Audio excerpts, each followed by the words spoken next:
Ladies and gentlemen, hello and welcome to Unit Lost. I am Stylosa, and this is possibly the biggest troll I've ever seen in my life. This is Jeff saying, fun fact, you don't actually get into a match faster when skipping the end of round flow. Victory poses, play the game cards, stats, etc. You don't get entered into matchmaking queue until your previous match resolves completely.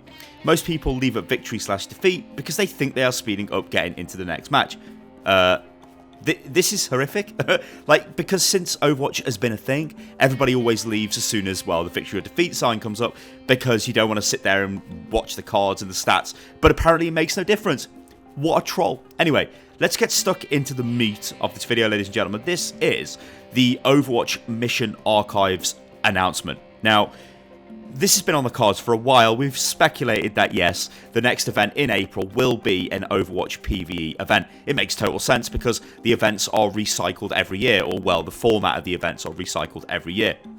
This popped up on Twitter yesterday, so I'm sure a lot of you guys have already seen this, but what we're going to do in this video is take a look at this in a little bit more detail, and I would warn you guys to keep your eyes peeled on Overwatch social media, because there will be more stuff coming out fairly soon, which will give us more information on the direction this event is going. That being said, I think it is very clear the direction this event is going, because there are some very, well, not subtle hints in this sort of little announcement jig that we've got here, which, you know, we're going to break down. So, one thing I'd like to see, and I don't think we're going to see, is a permanent PvE gameplay mode.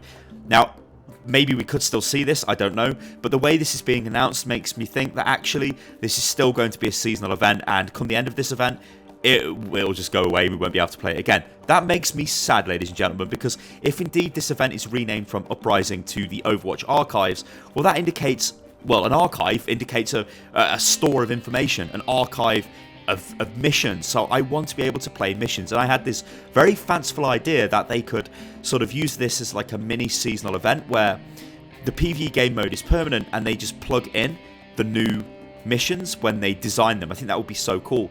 Is that going to happen?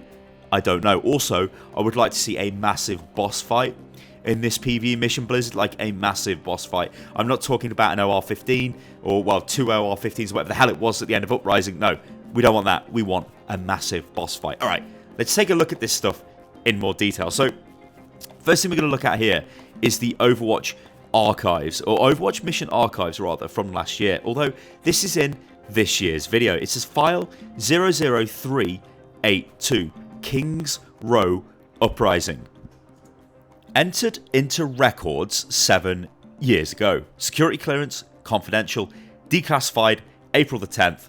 Okay, so file 00382. Remember that number, because we are going to see a number which is smaller than that number, therefore indicating it comes before said number. Ladies and gentlemen, Kings Row Uprising, name of the mission. Entered into records 7 years ago. Security clearance confidential. So we know this. I mean, what this is telling us is two things.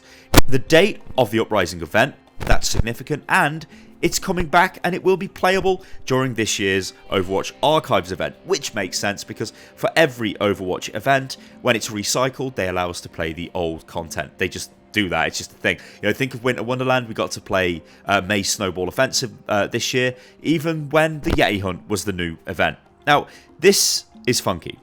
This is a logo in the bottom left of the screen. At first, this sort of looked to me like the Lumerico logo, but that makes no sense. Why would Lumerico be involved in this?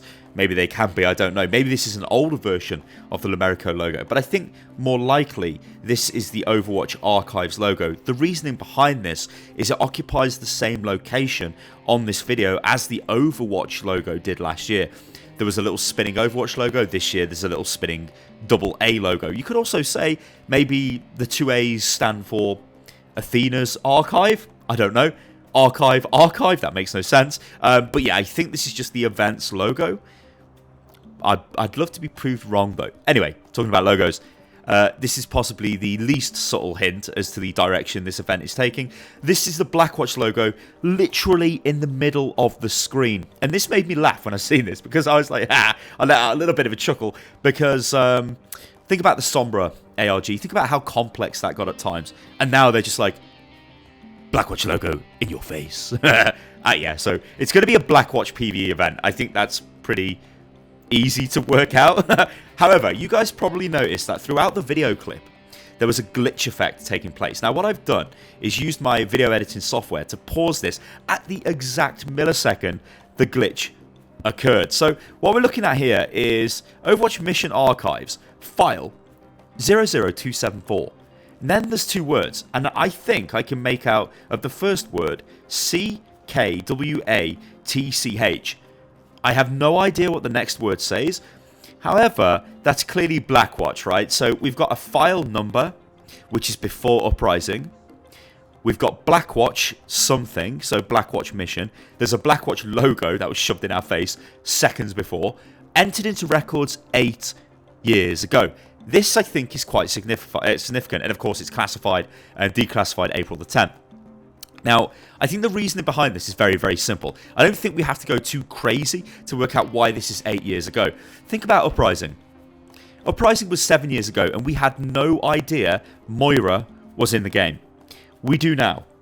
So Blizzard can easily add Moira into this because it's 8 years ago. Yeah? You get where I'm going with this? And we need a healer. You can't have a 4-player PvE event without a healer. Look at the heroes that we've got available for Blackwatch in this timeline. We have got McCree, Reaper, Genji. So we've got 3 DPS. We need a support. Moira. So I'm pretty sure that's going to be the crew for this Uprising event. Oh, well, I say Uprising, for this Archives event. What the mission will be, I'm not entirely sure. There's speculation it could be the Venice incident. Who knows what that is? Could it be that? I don't know. Cairo incident? Although I think Cairo happened maybe too soon for it to be involved in this. I think most likely this is going to be a sort of random mission that they've dreamt up. I hope that it gives us more information on the way Blackwatch operate. The problem with it being 8 years ago is Blackwatch is still going to be on quite friendly terms with Overwatch, because the cracks, I think, were starting to show 7 years ago during the Uprising event. But hey, maybe the cracks were starting to show years before, and maybe this is going to show us the sort of insidious rise of Blackwatch, and then of course they ultimately moved to Talon. It's going to be so interesting. Ladies and gentlemen, let me know what you think about this in the comments below. Go wild with speculation, and remember, keep your eyes peeled for peeled on the Overwatch social media accounts, because I think there's going to be some very juicy reveals very shortly. I've been Stylosa, guys. This is Unit Lost. If you enjoyed the video, then like the video. You can follow me on Twitter, which is @UnitLostGaming, and I'll catch you guys on the next one. Toodaloo.